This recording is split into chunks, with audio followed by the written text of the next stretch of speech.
Good morning friends, आपका स्वागत है हमारे YouTube channel learning point with Abhishek में।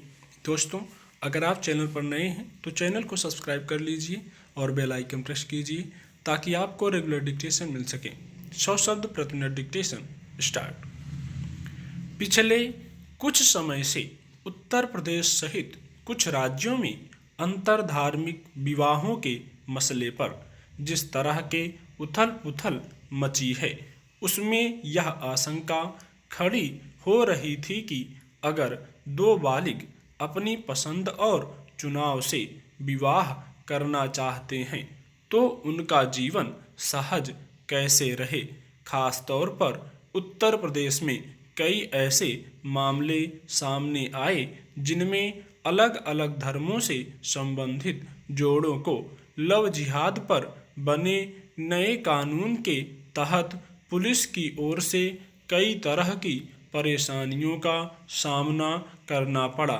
इसके समांतर एक अहम पहलू यह है कि अब तक अपनी पसंद से अगर कोई बालिग युवक और युवती विशेष विवाह अधिनियम के तहत शादी करना चाहते हैं तो उनके नाम पर 30 दिन पहले सार्वजनिक तौर पर नोटिस जारी होती है ताकि इस पर कोई आपत्ति दर्ज कर सके। इससे आमतौर पर वैसे युवा जोड़ों के सामने कई तरह की मुश्किलें खड़ी होती रही हैं जिनकी पसंद में उनके अभिभावकों और समाज की सहमति शामिल नहीं होती है। जाति और धर्म की कसौटी पर अलग होने की स्थिति में अक्सर ऐसे जोड़ों को किन हालात का सामना करना पड़ता है, यह किसी से छिपा नहीं है।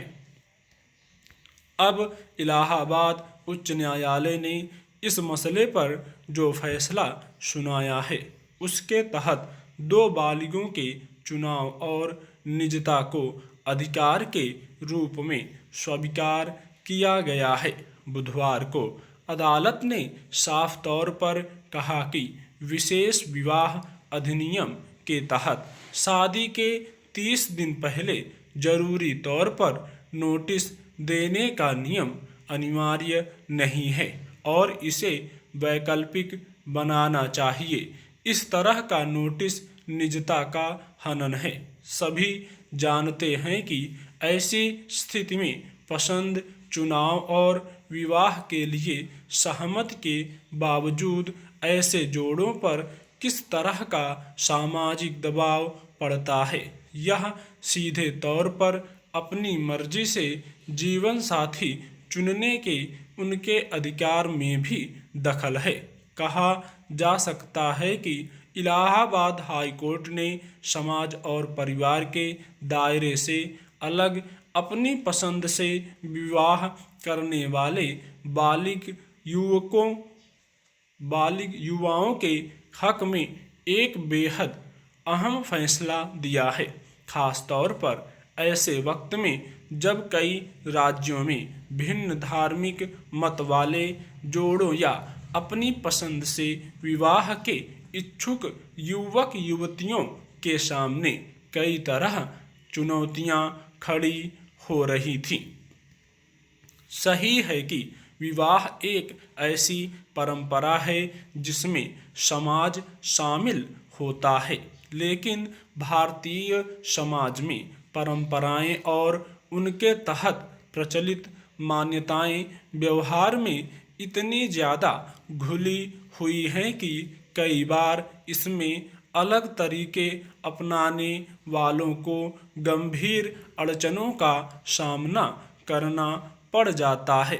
विवाह के मामले में आमतौर पर वर और वधू के परिवारों के बीच आपस में सहमति होती है और इसके सार्वजनिक आयोजन से किसी पक्ष को परेशानी नहीं होती है, जबकि किन्हीं हालात में बालिग लड़के और लड़की के बीच विवाह की सहमति का आधार जब अपनी पसंद और चुनाव होता है और उसमें अभिभावक शामिल नहीं होते हैं, तब कई बार परिवार और समाज में उसे सहज स्वीकार्यता नहीं मिल पाती है।